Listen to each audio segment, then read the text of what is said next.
Forbes merilis daftar orang terkaya Indonesia terbaru pada Desember 2025. Di tengah gejolak ekonomi global, indeks harga saham gabungan justru mencatat penguatan signifikan sebesar 17% sepanjang tahun. Rally pasar saham ini mendorong lonjakan kekayaan para taipan dan mengubah komposisi daftar orang terkaya tanah air.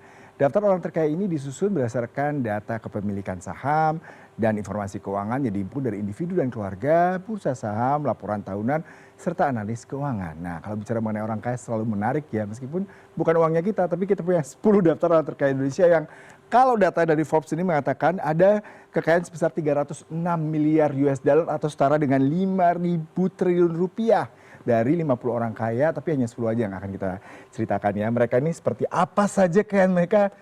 Pertama dipegang oleh Robert Budi Hartono dan Michael Hartono. Kalau dari logonya di bawah ini kita bisa tahu betapa sumber keuangan mereka dan penghasilan mereka didapatkan dari dua perusahaan besar, Jarum dan juga BCA. Kalau tadi saya baca BCA sendiri jumlah nasabahnya di tahun 2025 ini mencapai 42 juta orang.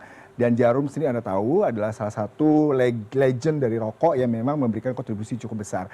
Tapi di tahun 2025 ini sahamnya sedikit terkoreksi karena memang kalau kita bicara mengenai BCA sedikit memang kemarin sempat terkoreksi mengingat memang sepanjang tahun isu global terkait dengan keuangan, kemudian juga sentimen-sentimen terkait dengan perang dagang dan juga bagaimana kebijakan-kebijakan Amerika itu juga berpengaruh pada sektor perbankan. Kemudian Prayogo Pangestu, nama ini sudah tidak asing juga dengan kekayaan mencapai 663,4 triliun rupiah. Wow, jumlahnya sangat signifikan ya. Kalau saya baca di sini sumber keuangan dan cuan yang cukup signifikan adalah dari Barito Pacific dan Chandra Asri. Dua nama ini tidak asing, tapi salah satunya kalau kita bicara mengenai Barito Pacific, ini salah satu unit usaha yang sekarang banyak terkait dengan energi renewable, jadi energi hijau ya. Renewable energy atau energi green energy. Ini kalau saya dapat informasi terbaru dari pihak perusahaan Barito Pacific, mereka membangun sebuah solar energy panel besar yang bekerja sama dengan negara asing dan memberikan kontribusi cukup besar terhadap Barito Pacific. Kemudian Chandra Asri, siapa yang tidak mengenal unit usaha ini dan memberikan kontribusi besar terhadap pundi-pundi kekayaan dari Prayogo Pangestu dan keluarganya. Kita kemudian melihat yang lain yang juga boleh kita kulik, Eka Cipta Wijaya dan keluarga. Wow, 471,1 triliun rupiah. Perusahaan sinar emas, siapa yang tidak kenal, properti industri satu ini memang begitu menguasai industri properti tanah air. Dan Eka Cipta Wijaya memang sudah mendiang, sudah meninggal, tapi dilanjutkan oleh keluarganya. Dan ini masih terus memberikan hal yang positif, terutama kalau kita lihat industri properti infrastruktur merupakan salah satu fundamental daripada industri yang dimiliki oleh Eka Cipta Wijaya. Kemudian Lotuk Kwong, nah ini mungkin tidak asing juga buat kita. Bicara mengenai batu bara, industri mining salah satu andalan kalau kita katakan emas hitam masih dimiliki oleh Bayan Group, di mana mereka juga melakukan banyak sekali terobosan-terobosan baru terkait dengan bagaimana mereka juga melakukan inovasi dalam eksplorasi, kemudian juga mereka melakukan efisiensi di saat kemarin sempat harga batu bara turun tapi tidak terlalu banyak berpengaruh terhadap valuasi daripada Bayan Group sendiri. Kemudian kita melihat seperti apa kekayaan para taipan lain, Antoni Salim dan keluarga. Siapa yang tidak kenal brand-brand ini ya?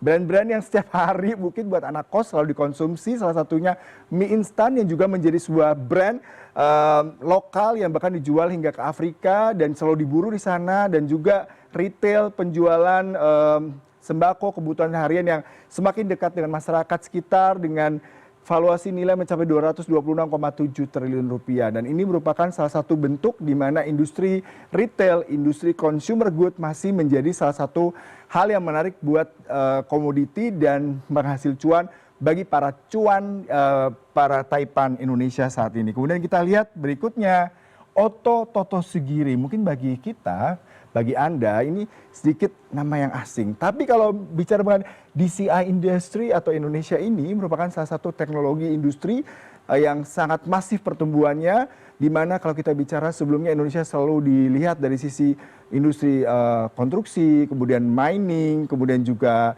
consumer good, tapi di antara 10 nama ini ada nama Pak Otto yang memberikan suatu angin segar, di mana kalau kita melihat industri teknologi menjadi sebuah keniscayaan dan kebutuhan database, di mana ini menjadi bagian dari perkembangan teknologi merupakan salah satu hal yang menarik untuk dibicarakan.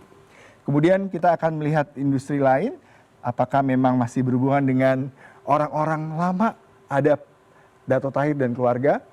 Brand Mayapada Group ini merupakan salah satu brand yang memang dikenal untuk dunia kesehatan, tetapi juga kalau kita melihat bagaimana Dato Tahir dan keluarga juga melakukan inovasi, melakukan ekspansi bisnis di sektor properti juga, salah satunya dia di IKN dan beberapa perusahaan lainnya yang membuat valuasi nilai daripada keluarga Dato Tahir dan ini keluarga meningkat dan masih masuk dalam jajaran 10 besar orang terkaya.